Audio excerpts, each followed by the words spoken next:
WADR. Promoting dialogue.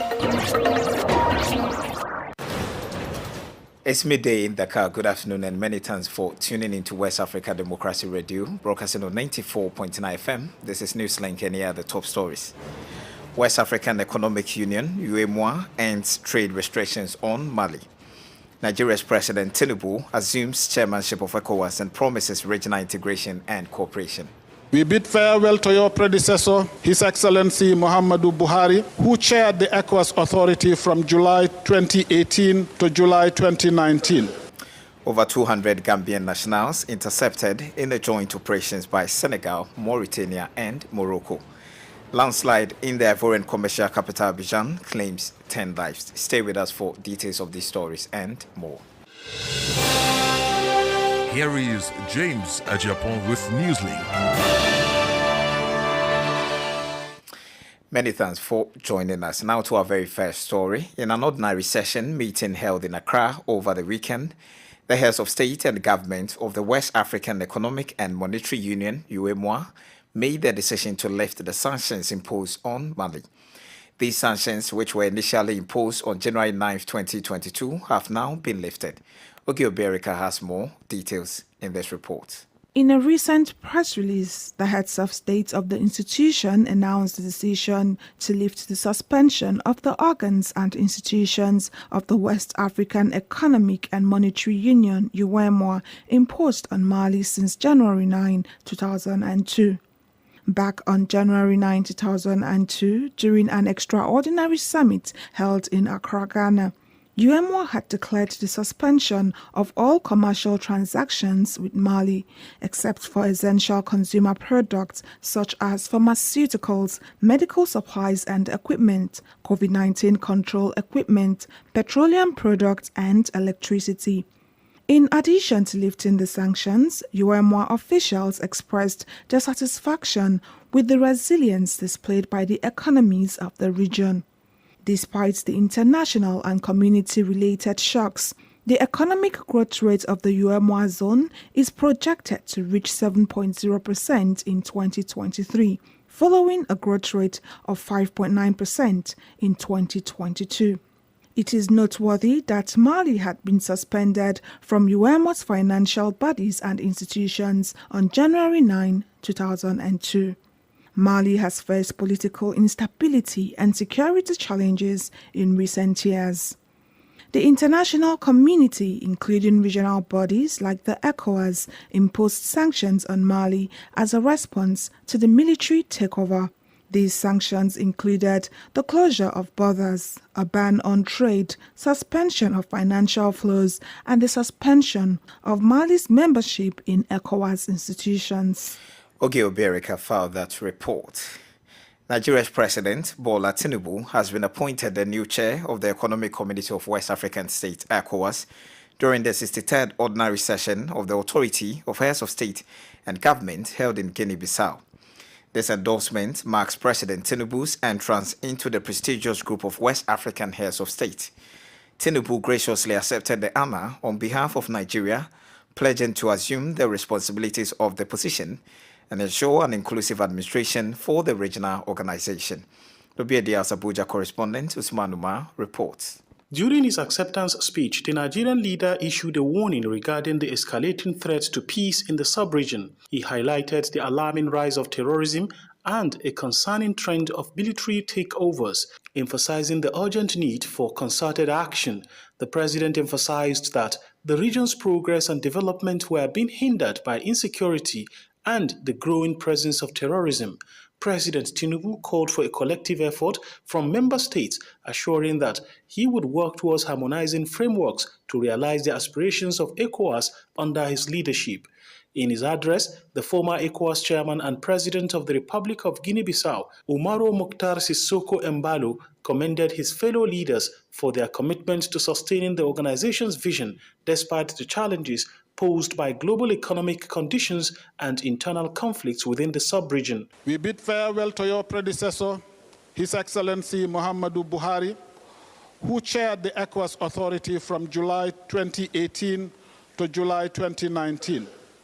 and provided tremendous support to the ECOWAS efforts towards political stability in the Gambia, served as the ECOWAS champion for the fight against COVID-19, effectively leading a regional response to the pandemic, and approved the building of a new befitting office for the ECOWAS Parliament, side by side the new ECOWAS Commission headquarters, which is being built by the government of China in Abuja. Regarding Tinubu's appointment as the ECOWAS chairman, Dele Alake, the special advisor to President Tinubu on strategy, communication and special duties, stated that other heads of state recognized and unanimously endorsed his principal's exceptional leadership qualities. Everybody is looking up to Nigeria taking over the mantle of leadership of the ECOWAS community, the organization. And that's another pointer to the fact that every one of them recognizes the fact that Nigeria should assume the leadership role. Even when we went to Paris the other day, about 2 weeks ago or 3, most presidents, so many heads of states were falling over themselves to meet with the Nigerian president, with President Tinubu. And every one of them that he could accommodate did say emphatically that they were happy that Nigeria is now back in the global affairs. It's important to note that the tenure for the chairman of the Economic Community of West African States, ECOWAS, is 1 year, with the position rotating among the heads of state from member countries, each serving a 1-year term. For Newslink on West Africa Democracy Radio, Usman Umar reporting from Abuja. Fresh and breaking news all the time. Hear it first as the news breaks, only on West Africa Democracy Radio. Newslink continues. Back home here in Senegal, President Macky Sall over the weekend inaugurated the Blaise Diagne International Airport Terminus Regional Express train station. This significant achievement marks the second phase of the construction of the TER, the Regional Express train. President Sall reaffirmed his government's unwavering determination to provide the country with a modern mass transport system that encompasses comfort, punctuality, speed, mobility, safety, and security. The TER seamlessly switches between fuel and electricity, ensuring flexibility in its operations to address any potential challenges. The terminus that we are inaugurating today is in line with the dynamic of always choosing the best for our beloved country. Let me remind you that our ambition with the TER was to offer Senegal a modern mass transit system meeting the requirements of comfort, regularity, speed, and mobility, as well as safety and security, with continuity of service while respecting environmental standards, since the TER runs on electricity.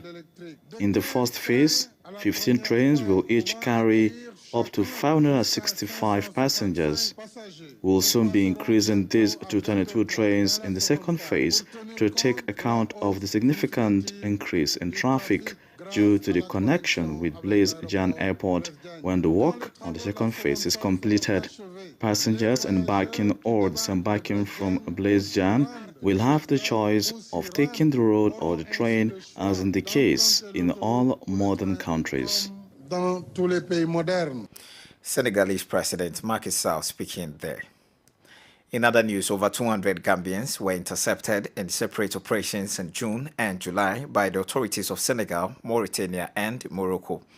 Concurrently, efforts were made to facilitate the repatriation of 156 Gambians from Libya. The government of the Gambia is actively collaborating with Tunisian authorities to ascertain the location and welfare of Gambians in Tunisia following the emergence of distressing videos on social media. WADR's Banjul correspondent Sankule Janko completes the story. The Ministry of Foreign Affairs of the Gambia has reported that on July 3, 2023, Senegalese authorities intercepted a boat carrying 100 Gambian migrants in Senegalese territorial waters. Out of these migrants, 59 managed to escape, while the remaining 41 were processed by the Gambia High Commissioner in Dakar and successfully reunited with their Gambian families within 24 hours. On June 28, 2023, Mauritanian authorities intercepted a boat carrying 60 Gambian migrants in Adjapong. 9 of them fled, but the remaining 51 were safely reunited with their families on June 30, 2023. In another incident, the Royal Moroccan Navy recently intercepted a boat at sea carrying 71 Gambian nationals. The Foreign Ministry confirmed that they have been evacuated back to the Gambia. Among the 71 Gambians, 41 arrived safely on June 21, 2023, while 23 absconded before departure. Tijanba, a migration expert, explains why Gambians still embarking on irregular migration despite the dangers involved. According to some of our evidence that we've done in the Gambia, as you might know, sometimes people think that once you migrate, you can improve your life and your livelihood of your family, and people tend to build inaccurate expectations. Mr. Barford explains another major reason. The second piece of evidence, as you know, is that people tend to migrate because of opportunities, right? They want to improve their livelihood, the livelihood of their households, and their individuals from a personal point of view. Meanwhile, the International Organization for Migration, IOM, in collaboration with the Ministry of Foreign Affairs, coordinated the repatriation of 156 stranded Gambians from Libya on June 24, 2023. The ministry is also working closely with relevant authorities to determine the number of migrants in Tunisia, as shown in the distressing videos circulating on social media, and to verify their nationalities as part of the evacuation procedures. For Newslink on West Africa Democracy Radio, I'm Sankula Janki reporting from Banjul.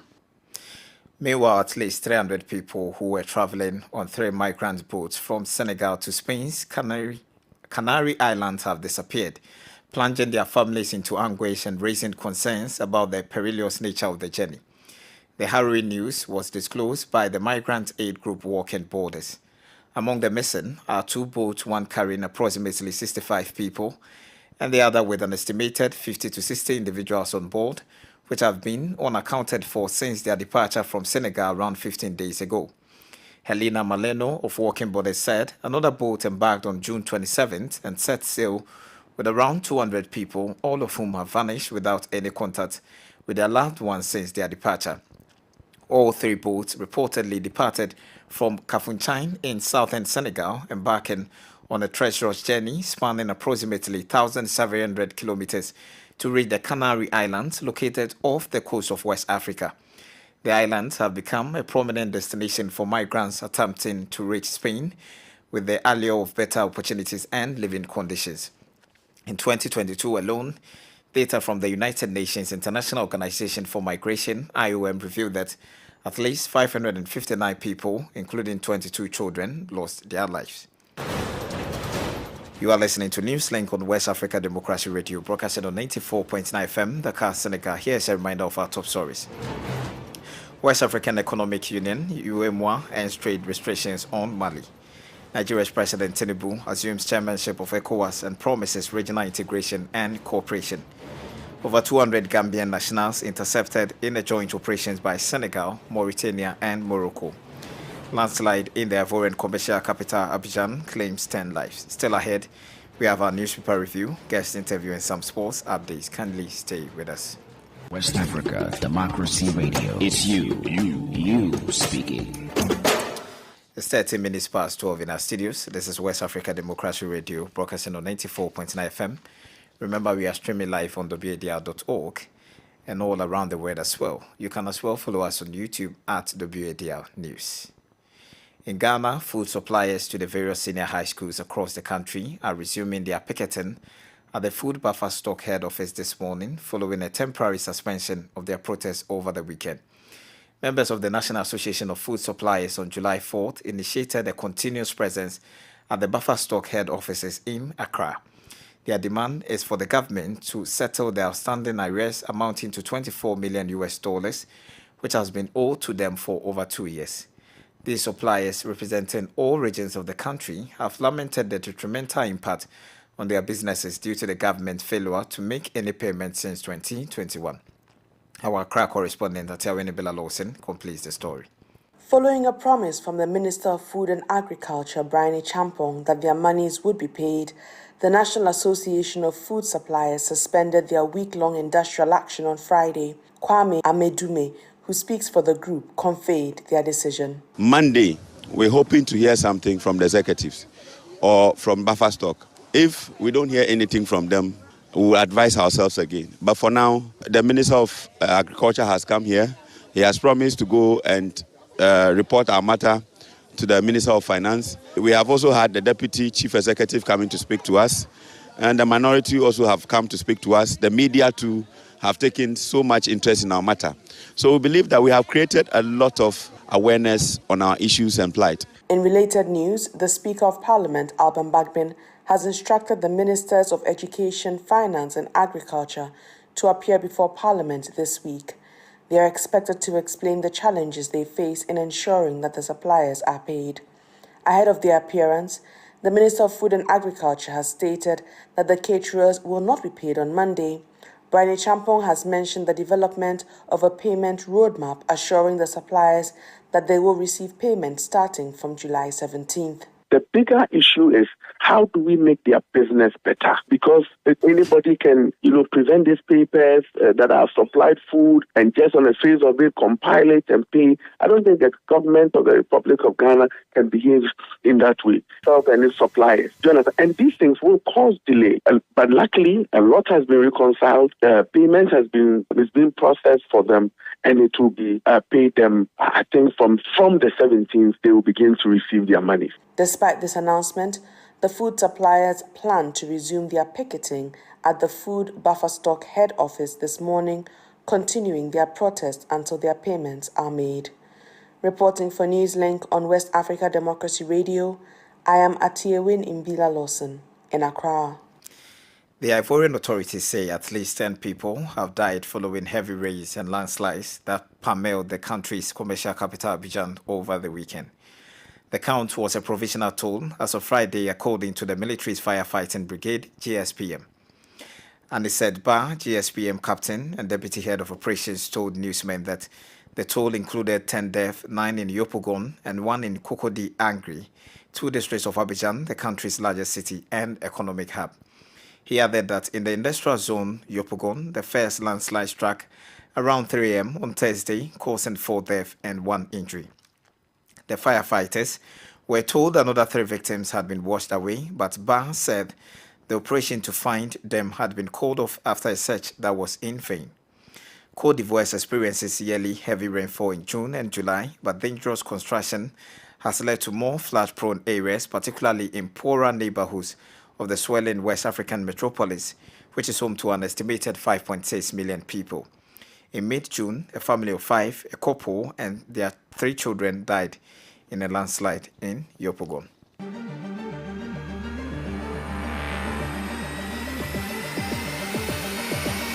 This is the newspaper review.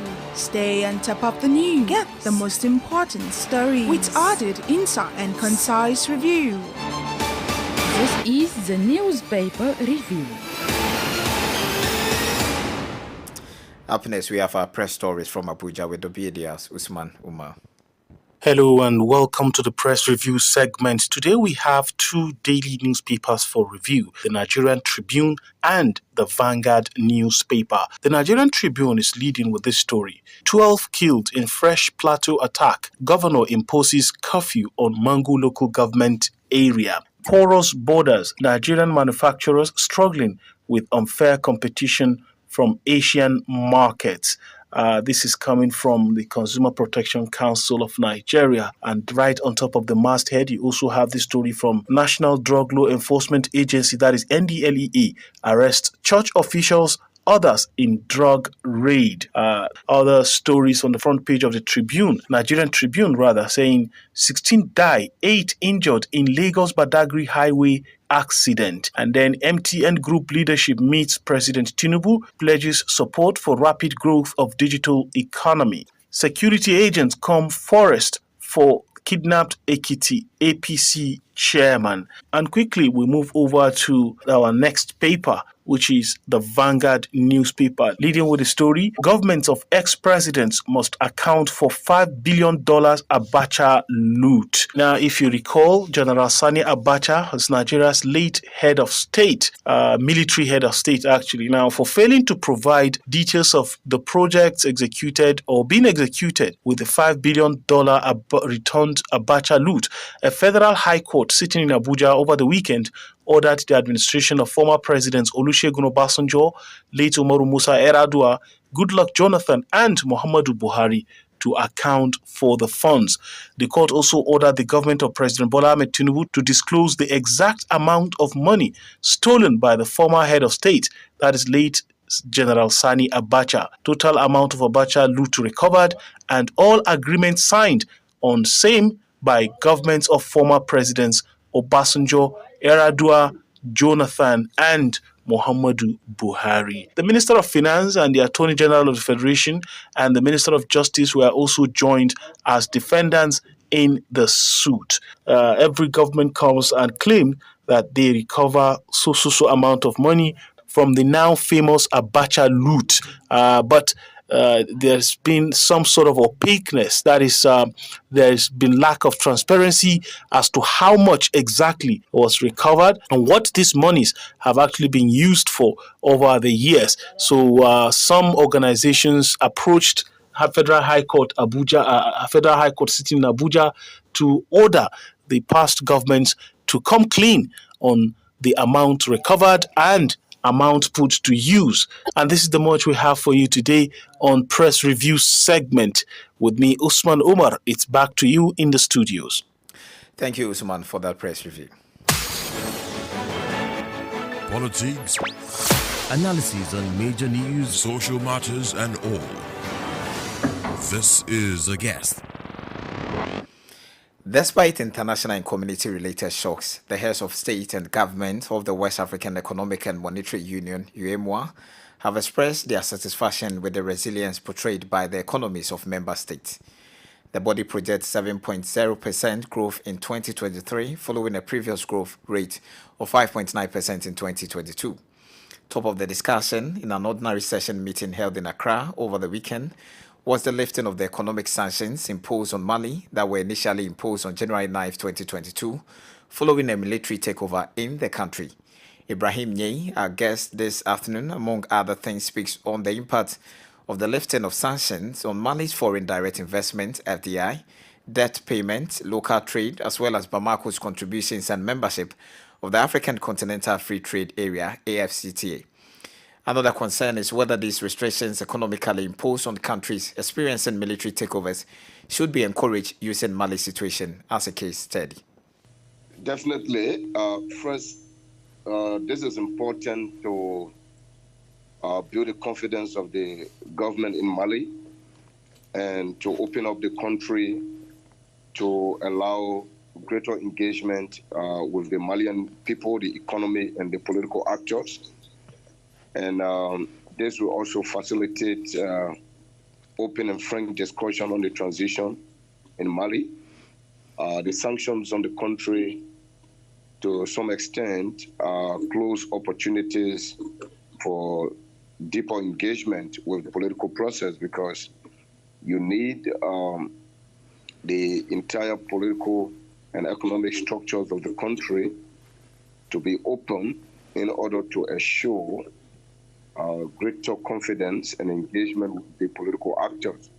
Also, what this is going to do is opportunities for the Malian security forces at the border areas to be able to expand their networks and to reduce smuggling activities and open up the trading routes to Mali. So, sir, despite these international and community-related shocks, UEMOA has expressed its satisfaction with the resilience portrayed by economies in the sub-region. Does this have a direct implication on the economic objectives outlined by the African Continental Free Trade Area, in your view? Well, the AFCTA is largely about facilitating intra-African trade. You know, less than 20% of African trade takes place within Africa. Africa trades largely with the rest of the world, but not with itself. The total volume of trade among African countries is only 17% of the total trading activities among African countries and the rest of the world. And so the lifting of sanctions will facilitate the opening of borders, the free movement of people, the movement of goods and services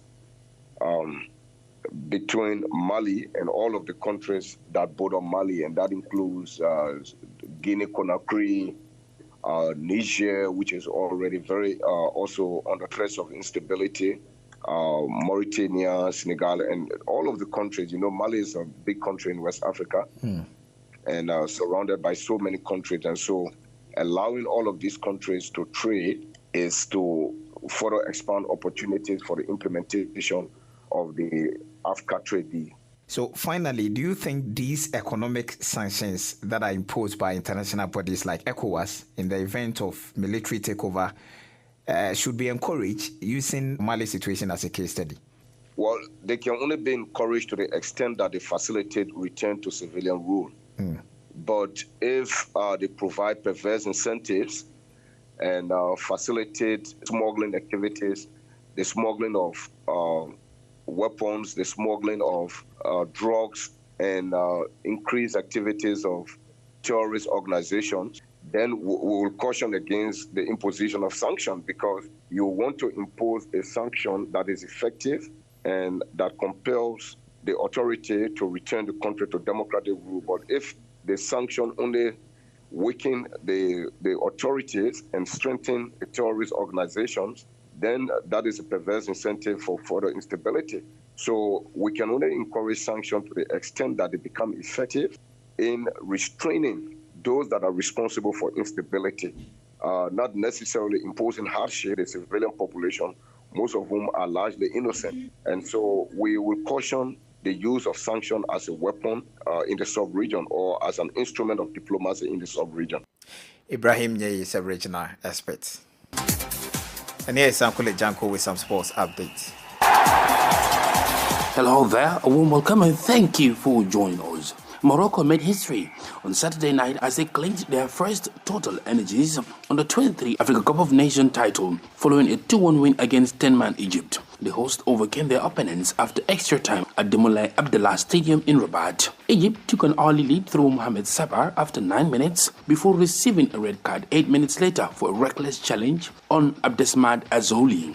Morocco leveled the scores in the 37th minute thanks to Yanis Begrou's strike, following a 1-1 stalemate in regulation time. Meanwhile, Mali beat Guinea in the third-place playoff and will join both Morocco and Egypt in next year's Olympic Games set to take place in Paris after securing spots for the event. Guinea can still secure a place as the fourth African side at the Olympic Games in Paris, but they have to win a playoff against a yet-to-be-decided Asian opponent, according to CAF official website. Meanwhile, Super Eagles defender William Akong has signed for Greek club PAOK FC for £1 million. The 29-year-old spent the second business half of last season with Salernitana in Serie A after joining from Watford. And that's it for sports. It's back to you. Thank you, Sankule, for that sports update. We have come to the end of this edition of Newslink from West Africa Democracy Radio, broadcasting from Dakar, Senegal. Thank you for listening, and many thanks to our listeners in the Gambia via Hot 104.3 FM and in Liberia via Alternative Youth Radio 98.9 FM Lofa County, and in Ghana Royals FM 104.7 Wenchi. Inyas Belimu has been on the console. Many thanks to Mustafa Sek for our Facebook Live coverage. Do interact with us via social media platforms on Twitter, Instagram at WADR News, and on Facebook, West Africa Democracy Radio English Service. Coming up at the bottom of the hour is a rebroadcast of our health program, Well Body, with Imo Edit. I am James Adjapong. Good afternoon.